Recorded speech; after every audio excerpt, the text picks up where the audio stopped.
Yes, sir. It's your mama's brother, Uncle Buddah. Hanging out, man. You already know what it is. Plugged In Radio. We are your official station for independent artists. For independence, period, man. Freedom, baby. That's what Plugged In Radio is all about. Special guest hanging out with me today, man. I got to give it up for this brother, man. I'm going to say I've known you going on maybe about 10 years almost now, man. You know what I'm saying? Met him, DJ, producer, promoter. And now he's working with his own apparel, man. That's right. Yeah. He has his own clothing line. I'm talking about So Rocky Clothing. Let's talk to the man, the entrepreneur himself. I'd like to welcome him to the show, man. Hanging out with me right now, Plugged In Radio, our live podcast. My man, Beazo Kelly. That's what we call him. What's up? Yeah. How y'all doing, man? It's DJ Beazo, Beazo803 on There all you go. that Get a little closer. media. These ain't the mics you at the club. You got to get this is a podcast. You got to talk into it, man. Gotcha. Yeah, I'm man. on it. Yo, peace and love to everybody, man. DJ Beazo, a.k.a. Rare Phone, a.k.a. Beazo803 on all that social media. We here, Plugged In Radio, man. So No Rocky doubt. Clothing, I'm glad to have you here, dog. Man, definitely, man. It's been a minute since we bobbed out. You feel me? Yeah, man. So let me ask you, do you still do your DJ thing, first of all, man? Yeah, definitely, man. I do a lot of like weddings. I do a lot of yard parties. I do some club dates. I'm selective on that because as a DJ, and maybe some DJs out there can feel me, I like doing stuff that people got an emotional attachment to.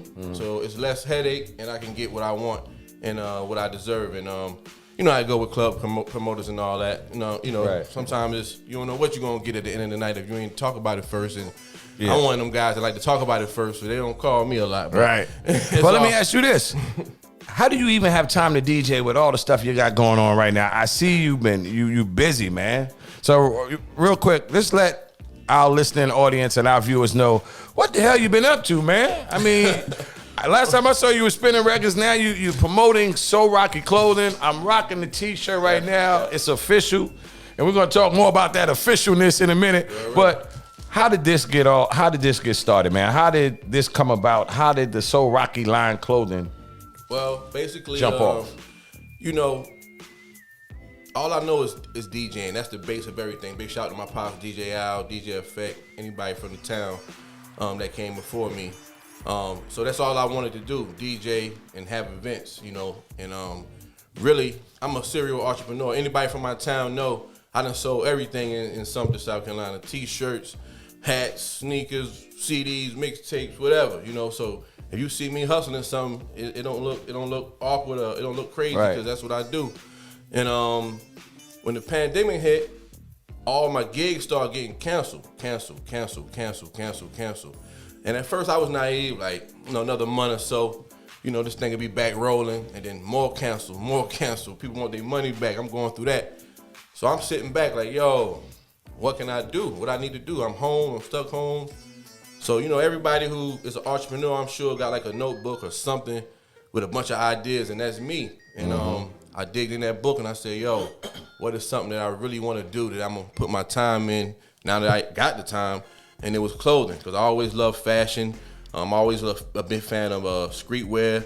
I work with brands like one of my cousins had a brand, Cherry Drop Clothing. He used to take me to the garment districts and touching the garments and clothing shows. So I really learned the game from him, dealing with vendors. And then my other cousin, Jamal down Sumter, he's in Dubai right now though. But anyway, he'll be home in like 3 days. We got a pop-up shop Saturday, March 20th. Me and him doing a collab. He got boat clothing. So I was seeing him moving on Facebook and talking to him. And I was like, yo, it's time. So I went and I learned everything I needed to learn. I went to workshops, paid for workshops. I talked to different people I knew. I looked on YouTube. I just read, dig until I was comfortable. And I said, hey, it's time. You got to launch your product. You got to have something that sells when you're doing something else.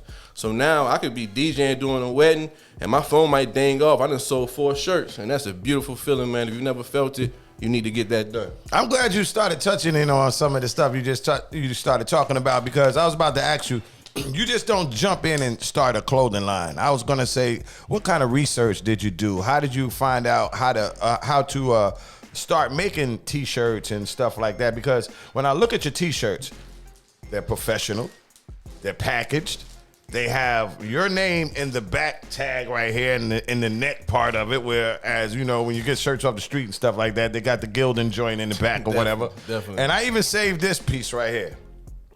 I saved this joint right here off the t-shirt, man. Oh, yeah, that's very important. This is official. This means your stuff is official. It has his logo on there. It says Made in America, and it actually tells a little something about the So Rocky clothing brand. Definitely. Which is, it lets you know this is official. So how did you just, I mean, you said you did research and all that kind of stuff. How hard is it to make it look this good? Well, first of all, I'm a student of hip hop. So I grew up watching Carl Kanai, Fubu, Rockaware, Sean John. Yeah, you jumping the gun, because that was one of my questions. I was going to ask you. Right. I got it written down. I was like, who influenced you? Well, let's dial it back then. As far as just the studying of it, I studied like different weights of t-shirts. I studied like different ways to do t-shirts. DTG, that's direct to garment. I looked at embroidery. I look at screen print. I look at plastic-style transfers. Some of this stuff might sound foreign to you, but if you know, you know.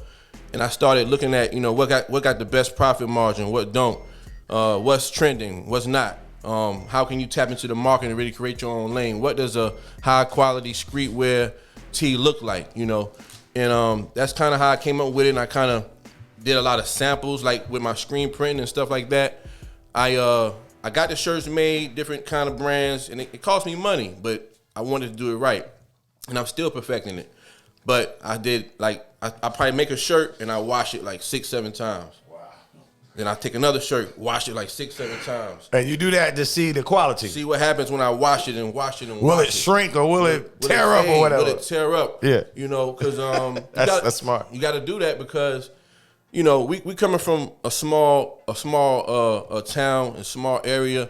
And most industries is small anyway. So once your name is bad, your name is bad. So I said, if I'm gonna come, I gotta come correct, and it's gotta be proper. And that's why I did the proper research on just, you know, what's gonna be quality for the price point of my clothing. And that's kind of like quality and customer service is two things that, you know, is first and foremost in my business.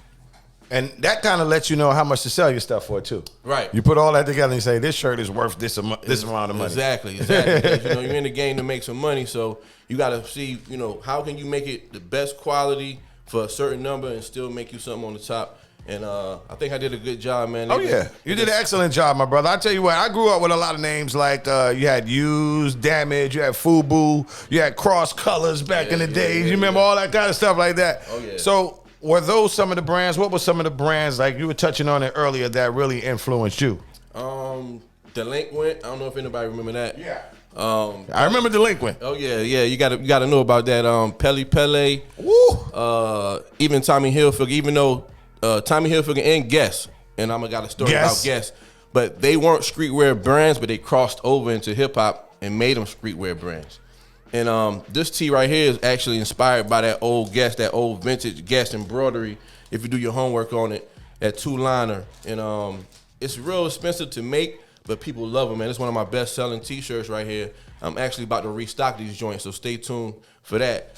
But another thing you said was how these shirts crossed over, their brands crossed over. One thing that helps brands cross over is hip hop. Exactly. And that's one thing, that's why we're having a music meets fashion showcase, because rappers and hip hoppers and R&B artists have always had a big effect on the fashion industry, man. Facts. I mean, if Jay-Z said he was wearing, you know, Tom Ford, everybody's wearing Tom Ford now. Facts, you know what I'm saying? facts. Rappers have a big influence with the clothing industry and the apparel industry and stuff like that. That's why we're doing the Music Meets Fashion Showcase. That's what it's all about. Independent artists meeting independent clothing designers like yourself, man. Yeah. And a lot of I'm not even gonna say a lot of them. All the brands that are on this flyer and that are coming are hot, man. Oh yeah, man. Like it's amazing to know that these cats are what we consider independent, and some people will say local. Yeah. I don't like to use the word local because we global, baby. Yeah, I really mean that. These entrepreneurs, man, you got to come on out. So Country will be out there. Shouts going out to him. Stay Fly Gear, Just Trap, Mighty Bucks. Those are just a few names, man. And of course, So Rocky will be in the building, man. Yeah, you actually got a couple of events that day. I got my man stretched out. He's gonna be rolling around that day doing a couple of things, but yeah.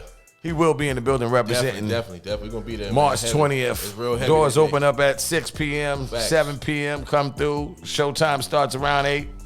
And this is gonna be bananas, man. Facts. So Rocky Clothing, how did you come up with that name, bro? How did you come up with, with that? Anybody who been around me from school, I used to always just be saying so Rocky. And it kind of just derived from, if you see a nice car, you can be like, oh, that's hard. So you might see some dope Jordans came out. Yo, them joints is hard. Right. Whatever it is, a song might come on, yo, that joint's so hard. So I was like, yo, So Rocky. And then I started my company, So Rocky Promotions, that's like I do events, I do flyers, I do artist promotion, that kind of thing.